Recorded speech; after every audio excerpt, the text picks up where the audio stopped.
उत्तर प्रदेश के लोगों को बड़ा झटका लग सकता है। जी हां, उत्तर प्रदेश में बिजली की दरें बढ़ सकती हैं। बिजली उपभोक्ताओं पर रेगुलेटरी सरचार्ज लगाने का प्रस्ताव है।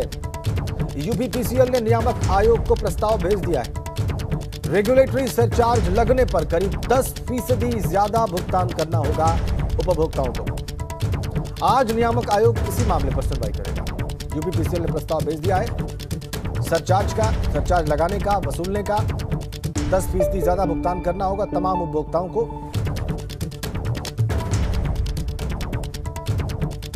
चलिए पूरी प्रक्रिया समझते हैं। ये सुनवाई आज कैसे होगी, प्रस्ताव क्या है, क्यों ये सरचार्ज लगाया जा रहा है, ये तमाम बातें समझते हैं। अनुभव शुक्ला हमारे सहयोगी इस वक्त लखनऊ से हमारे साथ सीधा कनेक्ट है।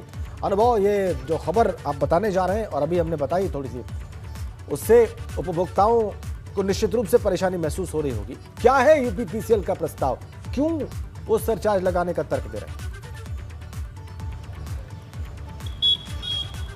देखिए, बिजली कंपनी ने कुछ समय पहले जब अपना एनुअल रिपोर्ट सबमिट किया था विद्युत नियामक आयोग में, तब उन्होंने कहा था कि जो एनुअल सरचार्ज, रेगुलेटरी सरचार्ज होता था, वो जब से बंद हो गया है उनका नुकसान हो रहा है। और ये अपने उन्होंने अकाउंट्स की डिटेल दी थी, बैंक स्टेटमेंट दिए थे, तो उसमें ये भी साफ तौर पर था कि कैसे नुकसान हो रहा है। दरअसल 2019 में सितंबर के महीने में यूपी में बिजली की जो दरें वो बढ़ी थी और तब नियामक आयोग ने जो 4.25% रेगुलेटरी सरचार्ज था उसको ख़त्म कर दिया था।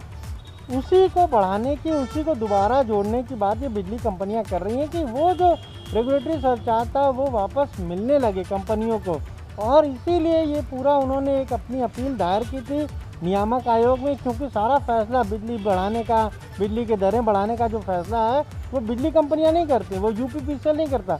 वो काम है उत्तर प्रदेश राज्य विद्युत नियामक आयोग का। एक तरीके से वो एक कोर्ट है, वहीं पर सारी चीज़ों का फैसला होता है, जजमेंट वहीं होता है, पूरी सुनवाई होती है। लेकिन इससे पहले ही कल जो राज्य विद्युत उपभोक्ता परिषद है उसने एक ईमेल के जरिए एक अपनी जो है, हम कहें तो एक अपील वहाँ दायर कर दी है विद्युत नियामक आयोग में। उस अपील में उसने ये लिखा है कि ये जो कंपनियां कह रही हैं, बिजली कंपनियां, कि उनका रेगुलेटरी सरचार्ज बढ़ाया जाए, ये असंवैधानिक है। असंवैधानिक इसलिए है क्योंकि खुद जब विद्युत नियामक आयोग ने इसको खत्म किया था तो अब क्यों जोड़ा जाए। और अब जब राज्य विद्युत उपभोक्ता परिषद ने ये अपील दायर कर दी है, तो जब बिजली कंपनियों की बात को नियामक आयोग सुनेगा तो राज्य विद्युत उपभोक्ता परिषद को भी सुनेगा। ऐसे में ये माना जा रहा है कि सुनवाई थोड़ी लंबी हो सकती है, क्योंकि ये वीडियो कॉन्फ्रेंसिंग के जरिए कहीं ना कहीं सुनवाई होनी है। और ऐसे में जब बिजली कंपनियां अपनी दलील देंगी तो राज्य विद्युत उपभोक्ता परिषद भी ये दलील देगा कि कंपनियां तो घाटे में है ही नहीं, लगातार उनका प्रॉफिट हो रहा है। फैसला विद्युत नियामक आयोग को करना है कि वो क्या करते हैं। लेकिन अनुभव, आपने अभी आपने बताया अनुभव कि उपभोक्ता परिषद ये तर्क देता रहा है और आज भी दे सकता है कि ये फैसला भी नियामक आयोग ने लिया था सरचार्ज हटाने का।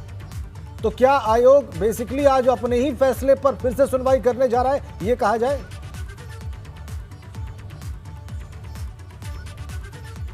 देखिए, जिस तरीके से अपील बिजली कंपनियों ने दायर की थी, उन्होंने अपने कुछ तर्क रखे थे और अभी तक क्या था कि केवल बिजली कंपनियों की ही अपील थी, उसी पर नियामक आयोग को सुनवाई करनी थी। लेकिन जब खुद राज्य विद्युत उपभोक्ता परिषद आ गया, यानी दो पार्टी हो गई, अब नियामक आयोग को दोनों पक्षों को सुनना पड़ेगा। बिजली कंपनियों को भी सुनना पड़ेगा, उनकी दलील को भी सुनना पड़ेगा, और जो विद्युत उपभोक्ता परिषद है उसकी भी दलील को सुनना पड़ेगा। जिसकी दलील में ज़्यादा दम होगा, नियामक आयोग दोनों पक्षों को सुनने के बाद उसी के आधार पर फैसला देगा।